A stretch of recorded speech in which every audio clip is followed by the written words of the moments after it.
다니엘이라고 하는 인물은 아마 왕족이나 귀족 출신이겠죠. 첫 번째 느부갓네살이 유대에서 잡아갔던 그러한 젊은 유능한 인재 가운데 하나였기 때문에 제사장 가문일 수도 있지만은 그러한 기록들이 없으니까 아무래도 참 왕이 보기에 좋은 왕족 혹은 귀족 청년이었다 이렇게 볼 수가 있겠습니다. 그래서 1차 포로가 됐고요. 바로 이 1차 포로 때부터 기산해서 70년 하나님께서 이스라엘 백성들을 사랑을 하시는 겁니다. 그러면 주전 605년에 잡혀갔는데 예루살렘이 멸망한 거는 주전 586년이니까 거기서부터 벌써 벌고 들어가는 거 되지 않겠습니까?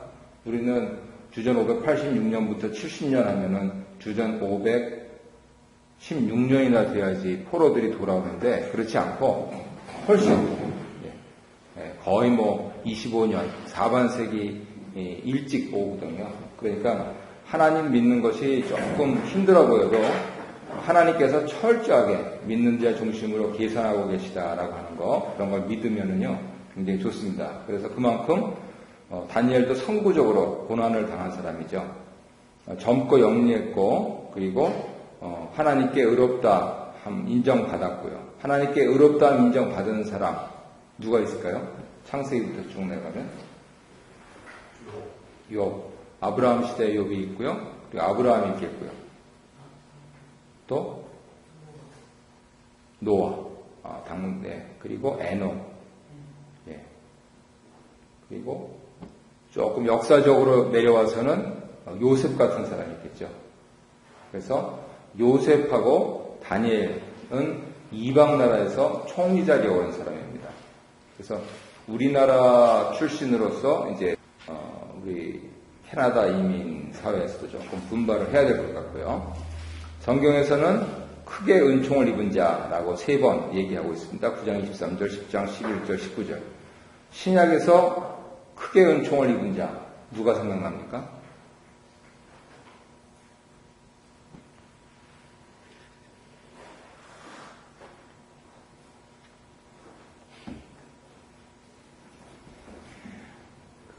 이제 신약에서 마태복음에 보면은 가브리엘 천사가 마리아에게 나타나서 은총을 입은 자여 뭐 이렇게 하니까 마리아가 무슨 말인가 이제 그렇게 했다는 게 성경에 나옵니다.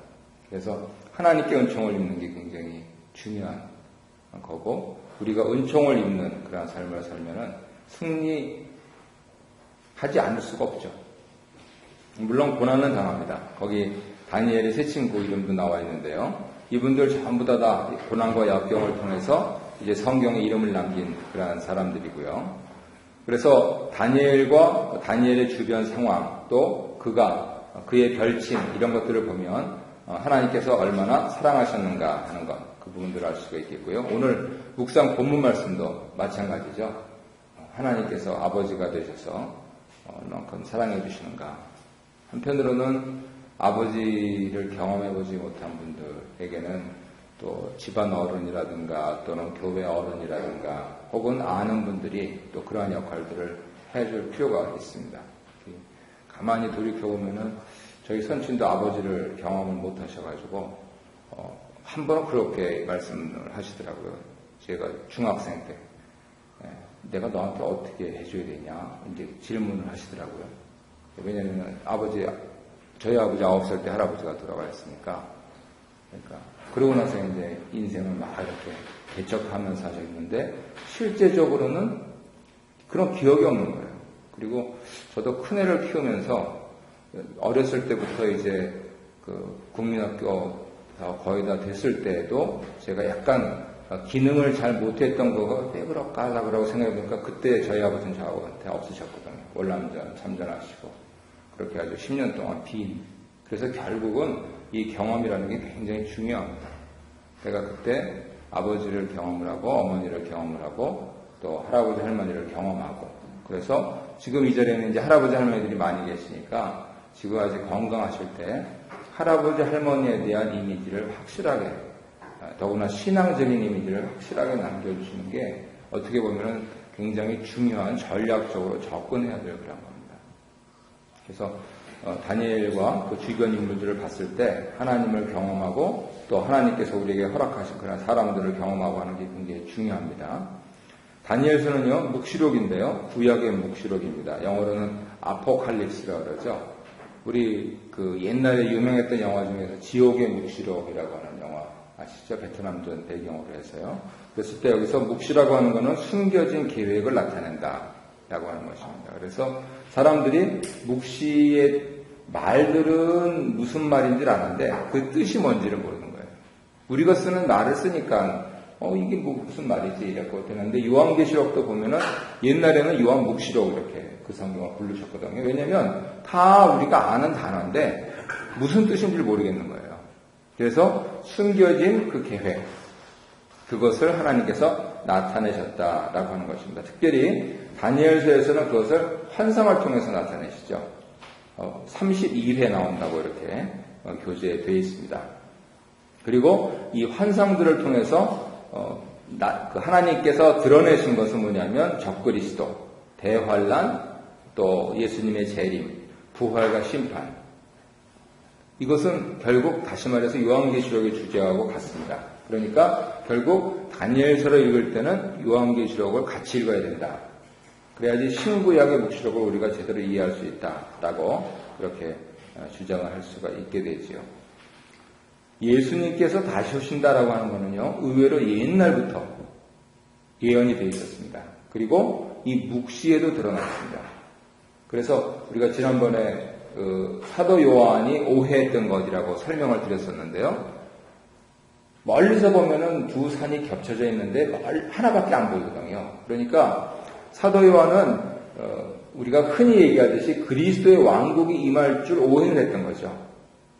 당신은 계속 하나만 봤기 때문에. 그런데 예수님께서 초림하시고 해 받으시고 부활 승천하셔서 다시 재림하심으로써 하나님께서 영원한 안식을 주시는, 즉 샬롬의 나라가 이루어지고 메시아 왕국이 도래하는 것, 그거를 세례요한은 이해를 못한 겁니다. 그러니까 아니 기껏 소개했는데 하는 일들이 뭐 세리하고 죄인들하고 가서 먹고 마시고, 예수님 별명이 있지 않습니까? 먹고 술주정뱅이, 세리와 죄인들의 친구. 아니 그러니까 지금 큰 일을 해야 될 사람이 그러고 있으니까 세리와는 옥에서 이해가 안 된 거죠. 그러니까 자기 제자들 보내가지고 오실 그이가 당신이니까 내가 제대로 소개했으니까 하나님의 영을 받아서 소개한 분이 그렇게 얘기를 하는 거예요. 그리고 또 아니요 우리가 다른 사람을 기다려야 됩니까? 그렇게 얘기하는 게 결국은 예수님의 초림을 예수님의 재림이라고 잘못 이해해서 그래요. 그런데 선지서도 그렇고 다니엘도 그렇고 틀림없이 예수님의 초림과 재림을 얘기합니다. 오늘날 신앙생활할 때 만약에 어려운 점이 있다면 예수님의 재림이 있어도 그만 없어도 그만이라고 우리같이 선진국에 사는 사람들은 생각합니다. 왜냐하면 여기서 사는 게 좋기 때문에요. 그리고 후진국에 사는 사람들은 어떻게 하면 좀 빨리 오실까? 그래가지고 있는 재산 다 팔아가지고, 한국도 한때 그랬었죠. 있는 재산 다 팔고 뭐 가정도 다 팽개치고 예수님 빨리 와서 이 풍진 세상 나 좀 떠나게 해달라고 그렇게 하면서 옛날부터 그래가지고 무슨 신앙촌이니 요즘에는 또 신천지니 그러면서 이렇게 난리들을 지기지 않습니까? 심지어는 시한부 종말론 이런 것도 있고요. 그래서 결국은 예수님의 재림이 결국 성경의 중요한 주제다라고 하는 것이 분명한 사실인데, 이것을 우리가 내 상황에서 어떻게 이해하고 살까 하는 것, 그 정리를 잘 하셔야 됩니다. 예수님 재림에 대해서 소망이 있으신가요?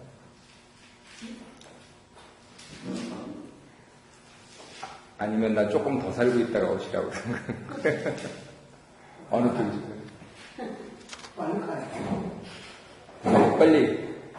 빨리 천국 가야 되는 건 가야 되는 거고, 예수님의 재림은 이 천지개복하는 겁니다. 이제 이 세상이 끝나고 내가 가더라도 세상은 계속됩니다.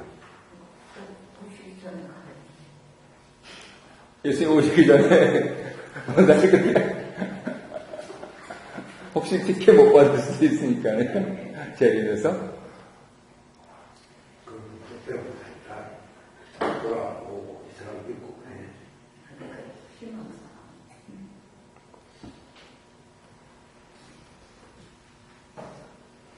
지금 우리가 살고 있는 우주와 역사가 끝이 난다.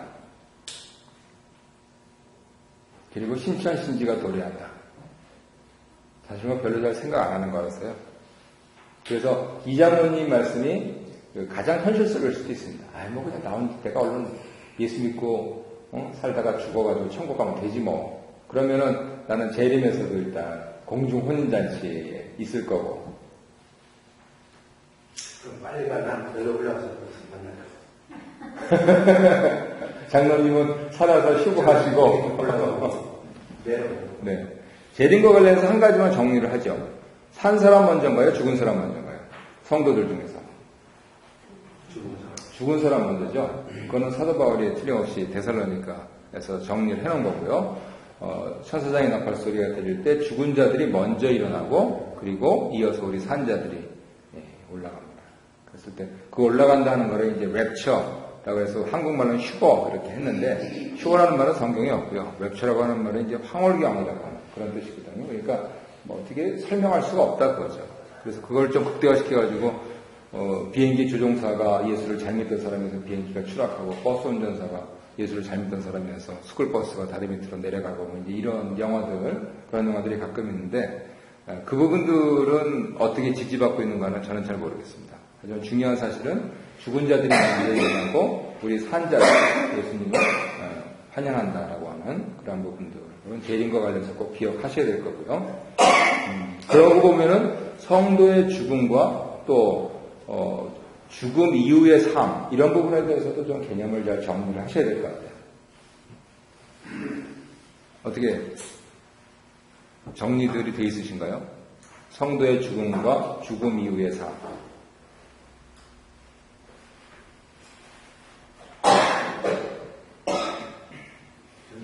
연장선이라는 건데. 네. 그러면은 아주 극단적으로 그냥 장로님 언짢으실 수 있지만 이렇게 표현해 보겠습니다. 장로님이 천국 가셔서 여전히 아버지 어머니는요. 보고 싶죠. 먼저 가시고 또 우리 이산가족, 우리 한국은 참 이 근대사에서 슬픔이 많은데 꼭 그때 나한테 잘해주신 어른 내가 결국 못 뵙는데 그렇게 하면서 보고 싶은 사람도 있고 그래서 그 부분들을 정리를 잘해야 됩니다. 근데 우리가 이제 추측을 하면 안 되고 성경 말씀에 근거해서 성경에 있는 대로만 믿어야 되니까 그것도 굉장히 중요한 주제고요. 이제 어느 교회에 대해서. 그리고 그런 거를 우리가 별세 신학이라고 합니다. 우리 한신교회 이중표 목사님들 별세 그러면서 이렇게 하셨는데 그게 한국말로는 별세 그러면은 조금 뭐 장례도 있고 그래서 좀 어정쩡할 것 같은데 별세라는 말이 성경에 나옵니다. 예수님께서 변화산성에서 모세하고 엘리야를 만나셨을 때 별세하실 것을 말씀하셨다 그래요. 근데 거기서 별세라는 건 뭐냐면 출애굽입니다. 이 풍진 세상을 나온다. 출애굽. 우리가 아무리 좋아 보이는 캐나다도 여전히 애굽이라는 거예요. 이방신 섬기고 그렇지만 우리 믿는 사람들은 하나님의 영광을 위해서 하나님의 이름으로 출애굽할 사람들이라고 합니다. 그래서 그런 차원에서 이중표 목사님이라는 분은 아주 참 한평생 그렇게 하셨고 또 너무 일찍 돌아가셨고요. 아무튼 다니엘서에서도 이 재림에 대해서 강조하고 있다는 부분들이 상당히 특이한 점입니다. 다니엘은 이방인의 때의 선지자죠. 물론 요셉도 이방인의 때의 선지자입니다. 그렇다면 우리가 살고 있는 신약시대의 이방인의 때의 선지자는 누굴까? 우리 자녀손들이 과연 그러한 아이들이 될 수 있을까라고 하는 것이 사실은 지금까지 우리가 고생하면서 이렇게 작은 교회 가운데서 계속 이제 교회를 일구면서 지내온 그러한 목적이 되겠습니다. 중심 메시지는 지극히 높은 자가 인간 나라를 다스리시고 자기 뜻대로 그것을 누구에게든지 주신다라고 하는 것입니다. 즉 이방인들이 다스리고 있을지라도 주권자는 하나님이시라는 겁니다. 그래서 누구에게 무릎을 꿇어야 되는가라고 하는 부분들이 가치관이 분명해야죠. 다니엘은 그래서 사자굴 속에 들어가더라도 하나님께 무릎을 꿇었지 다른 이방신에게 무릎을 꿇지 않았습니다. 구조는 1장에서 6장은 역사고 7장에서 12장은 예언입니다. 역사하고 예언의 다른 점은 뭐죠? 역사는 과거 예언이고 역사는 현실이고 사실이고 과거지만은 사실을 말하는 거고 네. 예언은 앞으로의 우리가 네. 또, 미래와 과거. 예. 장모님 말씀하신 거 그거고, 권사님 말씀하신 건 역사는 사실이고, 예언도, 그러면 사실이 아닌가 하면 사실 예언도 사실이 되죠. 그게 중요한 말씀 하신 겁니다. 예언은 예. 좀 네. 우리가 이렇게 보지도 못하고 겪지도 못했지만은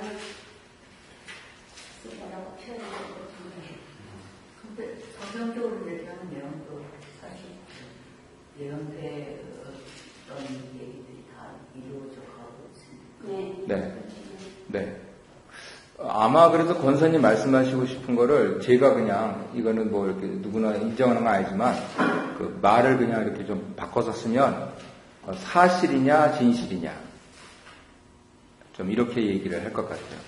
그 사실이냐 있는 그대로 있는 일이 벌어진 그 일이냐 아니면은 진짜 일이냐. 그건 다시 말해서 뭐냐면 눈에 보이는 게 다가 아니라는 거예요. 예언이라고 하는 것은 미리 말씀한다. prophecy라고 하는 것은 미리 말씀하시는데 사람들은 그걸 모르죠. 그래서 이제 약간 미래다라고 말씀을 하신 것도 시간 측면에서는 어느 정도 타당한 말씀이고요. 그런데 진짜 하나님의 뜻이 벌어질 때에 있을 일들, 그거는 예언 속에 있죠. 그거를 우리가 다 지나고 나서 기록을 해놓은 것, 그것이 역사입니다. 그러면 로마 사람은 로마 역사를 기록했고요. 한국 사람은 한국 역사를 기록했습니다. 마찬가지로 기독교인들은 기독교회사를 기록을 해놨습니다. 그런데요, 한 가지, 그 예언된 대로 이루어진 진실이요, 사람들이 의외로 많이 모릅니다.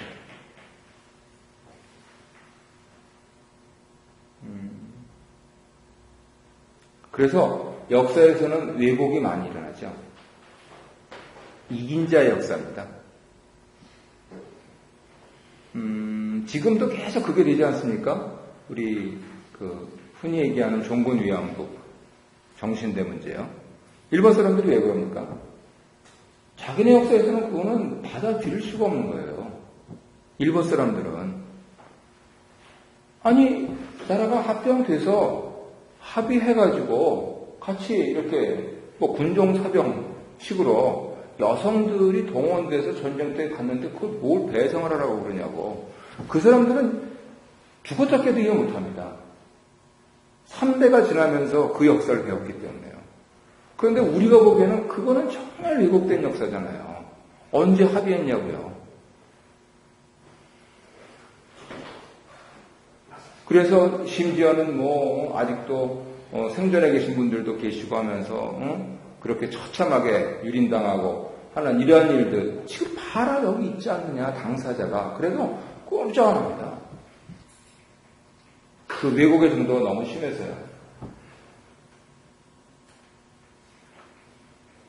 캐나다가 괜찮은 나라인 것은 자기네들이 왜곡시켜왔던 거를 이 사람들이 회개를 하죠. 그 기독교 정신이라고 보고요. 그리고 독일 사람들이 전범국이면서 세계 3위로 될 수 있는 이유는 빌브란트 때문입니다. 그 어르신들은 기억하실지 모르겠어요. 뉴스 옛날에 그 유태인 영령들 빌브란트가 딱 무릎 꿇고 눈물을 흘리면서 그렇게 하고 그런 지도자니까 또 동독과 서독이 서로 물자를 대주면서 동독을 살려놔야 나중에 통일된다면 좋다. 그래가지고 이제 동방정책을 쓰고요. 그런데 일본 사람들은 여전히 야스쿠니 신사참배하죠. 전범들. 그러니까 캐나다도 지금 우리 한인교회들에서 이제 인디언 선교 간다 그러면은 우리가 그나마 받아들여지는 것이 모양도 좀 비슷하고 또 심성도 비슷하고 하지만 캐나다 장로교나 캐나다 심지어는 메노나이트들이 가도요. 우리가 흔히 얘기하듯이 코쟁이들은 안 받습니다. 왜냐하면 그 사람들이 100여 년 전에 애들은 몽땅 부모한테서 뺏어가지고 기숙학교라고 해서 장로교, 감리교, 성결교, 우리 식으로 얘기하면은요, 카톨릭, 그 다음에 개신교, 장로교, 연합교가 한 가지로 기숙학교를 만들었어요. 그래서 겉은 인디언인데 속은 백인으로 만들겠다고. 너희들한테 좋은 거 아니냐는 거죠. 그런데 거기서 아이들 유아 성폭행도 일어나고 너무 처참한 일들이 많이 일어났던 겁니다. 아니 일단 부모가 멀쩡히 살아있는데 그 부모한테서 애를 뺏어간다는 것 자체가 그런 발생이 어디서 나오냐고요. 그래서 캐나다 장로교회 연합교에서 먼저 회개하고 장로교에서 회개하고 그리고 연방 총독 지금 총독도 최근에 공식적으로 회개하고 보상하는 문제 이렇게 하고 그런데 이미 뭐 시간은 지나가지고 그 사람들한테 술 담배를 거의 뭐 공짜로 제공하니까 저희도 우리 이장님하고 같이 위니펙 갔었습니다만 그 정말 이 성냥갑 같은 그 집 창문도 없잖아요. 그거 하나 지어주고 잘해줬다는 거예요. 성냥갑 같은 집 해놓고 애는 12살, 3살이면 아빠가 누군지도 모르는 애를 낳는다. 그러니까 나이 30 되면은요 벌써 여기 이 다 빠지고 술 담배를 쩔어가지고 그리고 할머니가 돼 있어요. 실제적으로 자기 딸의 딸 이게 나오니까 도대체 이게 인간 사는 거냐고요. 그래서 그렇게 처참한 그런 것들을 했는데 역사는 항상 왜곡될 수 있다라는 것 그거는 염두에 둬야 됩니다. 그리고 심지어 기독교 역사에서도 그렇고요. 그래서 일본 기독교인들이 어떻게 보면 세상에서 제일 양심적인 사람들입니다. 그 사람들은 자기네 나라 역사는 그렇게 얘기 안 해도 기독교인의 양심으로 와서 회개한다 그러고 그 다음에 우리는 합의한 적 없다 그러고 하면서 그렇게 개인적으로 또 몇몇 단체들에서 그런 것은 상당히 높이 평가할 만하고요. 결국은 그래서 기독교인들은요 하나님 말씀의 예언적인 측면에 굉장히 집중을 해야 됩니다. 그건 뭐냐면 눈에 보이는 게 다가 아니다 라고 하는 것. 그러니까 아무리 어떤 개인이 잘하건 잘못하건 아무리 어떤 교회가 잘하건 잘못하건 그것은 하나님께서 판단하실 일이고 우리는 과연 지금 이게 어떻게 하나님 뜻대로 진행돼 나가느냐 여기에 초점을 맞춰야 된다는 것이죠. 그랬을 때 이제 결국은 연세도 드시고 한편으로 리더가 되시고 하면서 제일 중요한 것은 그거를 분별해내는 기술입니다. 예술입니다. 그거는. 그리고 그거는 어떻게 보면 삶과 죽음의 가름입니다. 괜히 줄 잘못 써가지고 내가 엉뚱한데 엄한 데 가면은요 속상하고 몸 아프고 그리고 교회 떠나게 되고 굉장히 힘들어요. 그런데 결국은 하나님 예언이 이 어떻게 내가 진실을 봐야 되냐고 몸부림치면서 그렇게 매일 기도드리면서 그렇게 가는 것 그게 신자다운 삶이 아니냐라는 그런 생각들을 해봅니다. 다니엘서도 그렇고 요한계시록도 그렇고 전부 다 이 개인들은 엄청나게 번민하고요. 그리고 삶과 죽음 사이를 넘나들었습니다. 다니엘도 뭐 총리까지 하신 분이고 사도 요한도 예수님의 수제자로서 그렇게 3인 그룹에 들어갔던 분이기도 하지만은 그러나 그 다니엘도 한 80세에 장수하신 것 같고요. 사도 요한도 90세 이상 장수하셨는데 그 90평생이요 결코 평이한 삶이 아니었습니다. 그래서 예언자로서 혹은 예언을 생각하면서 산다라고 하는 것은 그 자체가 고난입니다. 사람이 육신을 입고 있어가지고 알 수 있는 게 제한되어 있기 때문에 과연 그런 부분들이 어떻게 인류 역사 그리고 나한테 해당되느냐라고 하는 것을 분별하기 위해서 아주 많은 고초들을 당하신 것이죠. 중요한 사실은 다니엘이 미처 깨닫지 못했던 것, 다니엘이 미처 못 봤던 것, 그것을 드디어 이제 계시가 완성이 되면서 사도 요한은 보게 됩니다. 그래서 사도 요한은 이사야 그리고 다니엘 그리고 에스겔 이런 선지자들을 모두 총 망라한 그러한 묵시의 완성 이렇게 요한계시록을 남겨주신 게 되겠죠. 다니엘이 본 환상 중에서 중요한 것이 느부갓네살의 꿈 그리고 다니엘의 환상이 되겠는데요. 2장과 7장에 나와 있는데 느부갓네살이 꿈을 꾸고 다니엘이 환상을 본 것 그런 부분들이 한국교회에서는 굉장히 유명합니다. 왜냐하면 한국이 자랑하는 목사님들이 아주 이거를 해석을 하시고 뭐 한 30번도 더 이렇게 설교하셨을 거예요. 사실 워낙 중요하니까, 더구나 1980년대 이제 성장하고 1990년대 20세기를 마무리하면서 다소 이 책에 쓰여진 그 배경되는 신앙 사조가 있습니다. 이제 세대주의라고 하는 건데요. 거의 인간 역사가 끝나간다라고 하는 인식을 가지셨던 거예요. 그래서 아주 강하게 그렇게 성도님들을 독려하려고 많이 사용했던 그런 성경 본문이 되겠습니다. 우리 함께 찾아보시죠. 다니엘서 2장하고 7장.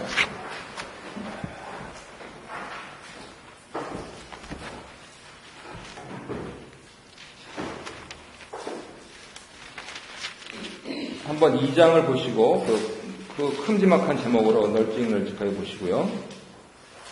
네, 거기 지금 교재 그 표로 되어 있는 것 참조하시면은요, 배경, 꿈, 해석, 결과 모두 하나님께서 분명하게 이렇게 나타내셨고요. 그 아래에 있는 표를 보시면은 저는 7장은 어렸을 때는 많이 안 들었고요. 2장을 많이 들었습니다. 그래서 머리, 금으로 된 머리, 그 다음에 은으로 된 가슴과 팔, 노스로 된 배 넓적다리, 그 다음에 철로 된 종아리, 그리고 10발가락. 그런데 이 10발가락이 한국에서는 아주 구체적으로 이씨라고 했었어요. 한국에서. 왜냐면 이제 이씨 10개국. 그런데 요즘은 EEC 20개가 넘잖아요. 그러니까 이제 좀 쑥 들어가셨죠. 그래서 거의 10년 이상 그렇게 했었습니다. 그렇게 하신 목사님 중에서 이제 가장 유명하신 분은 조영기 목사님이신데, 조영기 목사님은 단행본 저술가로는 한국 최고입니다. 300권 이상 책을 지셨습니다.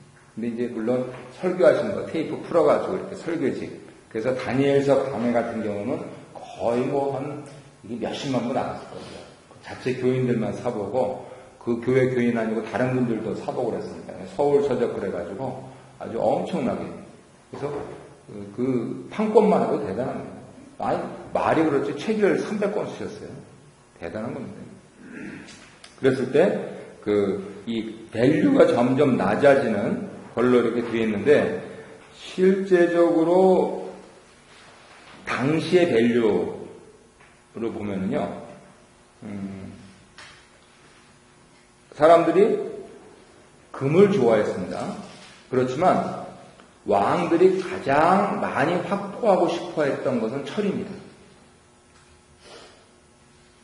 철기 시대가 도래하면서 철을 가진 자가 권력을 가질 수 있다라고 하는 것. 청동기하고 철기, 무기는 서로 싸움이 안 된다는 건 아시죠? 그러면 금박을 입혀도 상관없어요. 철 가진 사람이 최고입니다. 근데 가만히 놓고 보면은 그런 원리는 오늘날에도 같죠. 전쟁을 안 하고 산업계에서 철을 지배하는 자가 가장 우세한 권력을 갖게 됩니다. 결국 그래서요, 로마는 영원히 쇠퇴하지 않습니다. 그리고 우리가 알고 있는 세계사의 많은 왜곡들을 갖고 온 나라가 바로 로마입니다. 제가 우리 홈페이지 이렇게 하고, 특히 이제 우리 또 김장모님 1년 거의 2년 가까이 쓰셔가지고 이제 정리해서 우리 교인들뿐만 아니고 토론토 교계에도 좀 이렇게 하려고 하고 있는데, 이 기록을 남기는 거 이게 굉장히 중요합니다. 로마가 사시나무 떨듯이 떨던 나라가 있어요. 그게 아틸라의 훈족입니다. 아틸라 왕 이름이고요. 훈족. 로마가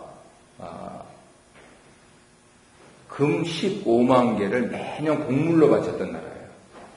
지금 이제 헝가리 지역에 있는 나라입니다. 거기서. 그게 이제 저쪽 동쪽의 실크로드를 따라서 유목민족들이 와서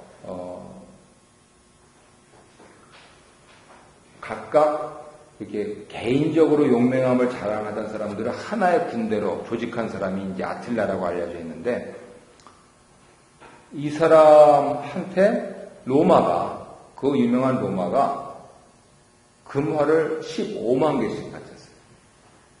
1년에.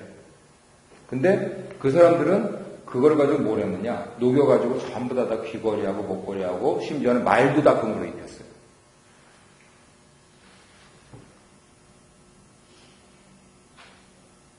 근데 오늘날 우리는 제가 지금 말씀드리니까 이름이 뭐냐고요? 그러고 어느 나라요? 이렇게 하시잖아요. 아틸라 왕은 그 유목민족인 자신의 나라를 보호하기 위해서 다른 이민족을 들어오지 못하게 했어요. 청나라를 세운 만주족, 한족의 나라를 멸망시키고 만주족의 나라를 세웠잖아요. 그렇지만 청나라는 중국 나라예요. 다시 말해서 한족의 문화가 우세하기 때문에 아무리 변발을 하고 해도 청나라조차 중국 나라가 돼버린다고요. 그러니까 그걸 안 아틸라는 아예 범접을 못하겠어요. 그러니까 로마가 조공을 바치려면 거기서 그동안 온 사람들은 죽임을 당하고 그냥 놓고 가는 거예요. 그런데 오늘날 그게 그런 나라가 있었느냐 하는 건 왜 그러냐면 전혀 기록을 안 남겼어요. 그러니까 당대만 잘 먹고 잘 살다 죽었어요. 아틸라는 신원 첫날 밤 과다출혈로 죽었습니다. 그리고 그 나라는 없어져 버렸어요. 그래서 로마에서는 신이 우리를 살렸다라고 했지만은 결과적으로 객관적으로 놓고 보면은요, 아무런 기록도 남기지 않고 자기 당대 잘 먹고 잘 살다 그냥 없어진 나라가 돼버린 거예요. 그래서 독일 사람도 그렇고 일본 사람도 그렇고 전 세계적으로 비록 나쁘게 전범 처리된 나라들이랄지라도 공통점이 뭐냐면요, 철저하게 기록을 남깁니다. 그래서 이런 부분들이 우리 한국민족에게는 부족하기 때문에 일단 캐나다 살고 있는 우리들이라도 그렇게 하자라고 하면서 계속 기록을 남기십시오 라고 하는데, 이 로마 나라는 그 기록을 어느 정도까지 남겼냐? 아예 자기가 조공 바쳤던 나라가 있었다라는 것 자체를 지워버릴 정도로 남겼습니다. 로마가 조공을 바쳤다는 거 모르시잖아요. 다죠. 그래서 이 로마가 결코 쇠퇴하지 않는다. 지난주 말씀드렸듯이 미국까지도 로마의 어떤 정치적인 유산을 그대로. 그래서 로마 원로원이었던 것을 미국은 뭐라고 두고 있습니까? 로마의 원로원을 세네트라고 해요. 그래서 미국 상원의원들이 원로원들입니다. 네, 세네트라. 그래서 세네트라고 했죠. 상원의원들. 그대로 따라가고 있습니다. 그래서 이 로마 나라를 결코 무시할 수 없는 거고요. 그리고 바로 그것이 다니엘의 환상, 니짐승에서 나옵니다. 사자 같은 바벨론, 곰 같은 메데 바사, 표범 같은 그리스, 그리고 모든 짐승과 다른 짐승. 예. 그냥 불가사리처럼 다 먹어치우는 겁니다. 로마는. 그리고 예수님께서 로마에서 십자가를 지신 것도 상당히 의미심장한 그런 것이죠. 로마의 사형수가 되신 것도 이 예언이 어떻게 적그리스도의 왕국이 무엇이고 또 그리스도의 왕국이 무엇이고 라고 하는 거, 이런 부분들이 상징적으로 잘 나타나 있는 것입니다. 거기 7번 3페이지 보시면은 느부갓네살 왕은 이러한 꿈을 꾸고 예언을 듣고도 금신상을 세웠습니다. 금신상을 세워서 바벨론이 금나라가 됐는지 그거는 모르겠습니다. 그런데 어쨌든 금신상을 세웠고 여기서 사드락 메삭 아벳느고 세 청년의 믿음이 그렇게 제시가 되고 있지요. 여기 나오는 느부갓네살 왕은 바벨론 제국이 약 80년 가까이 이렇게 지속되었던 제국인데 이 한 왕이 50년을 통치했습니다. 모두 8왕이 있었는데요. 그러니까 아니 얼마나 대단한 분이었던 걸 알 수가 있죠. 그 옛날에 반세기가 넘게 통치를 한 거예요. 그러니까 우리가 아니 뭐 이렇게 오래 살지도 못했을 텐데 무슨 이 사람이 정신이 나가서 그렇게 이슬을 먹고 또 나무 잎을 뜯어먹고 그러면서 7년 동안, 재위가 50년이에요. 그리고 왕이 미쳐가지고 짐승처럼 행동해도 그 신하들이 그 왕이 날 때까지 기다렸던 왕이에요. 대단한 분입니다. 그래서 오늘날에도 영화에 많이 나옵니다. 그 대표적인 것이 메이트릭스에서 그리고 5장에 가면은 벨사살 왕 때 이 벽에 하나님 글씨가 써 있죠. 왜냐하면 주권자가 하나님이라는 걸 분명히 보여줍니다. 여호와의 전에서 갖고 온 하나님께 제사드리는 기명으로 술을 마셔버렸어요. 그러니까 벽에다가 메데메데 데겔 우바르신 이라고 하는 글자 손가락이 나오고 그리고 글자가 써 있고 그리고 벨사살 왕은 암살을 당합니다. 그리고 6장에서는 다니엘이 우상 숭배를 안 해서 사자굴 속에 들어가고 이건 영화에도 많이 나오니까는 더 자세한 말씀 안 드리고 이제 70일에 요거에 대해서만 설명드리고 맺도록 하겠습니다. 9장 한번 보시죠.